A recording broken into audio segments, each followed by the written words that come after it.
அம்பலத்தை அம்பு கொண்டு அசங்கென்றால் அசங்குமோ? நம்பமற்ற பார்க்கடல் கலங்கென்றால் கலங்குமோ? இன்பமற்ற யோகியை இருளும் வந்து அணுகுமோ?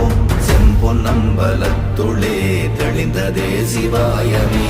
ஓம் நமச்சிவாய ஓம் ஓம் நமச்சிவாய ஓம் நமச்சிவாய ஓம் ஓம் நமச்சிவாய ஓம் நமச்சிவாய ஓம் ஓம் நமச்சிவாய ஓம் நமச்சிவாய ஓம் ஓம் நமச்சிவாய. அவ்வெனும் எழுத்தினால் அகண்டம் ஏழுமாகினாய், உவ்வெனும் எழுத்தினால் உருத்தரித்து நின்றனை, மவ்வெனும் எழுத்தினால் மயங்கினார்கள் வையகம். அவ்வும் உவ்வும் அவ்வுமாய் அமர்ந்ததே சிவாயமே. ஓம் நமச்சிவாய ஓம்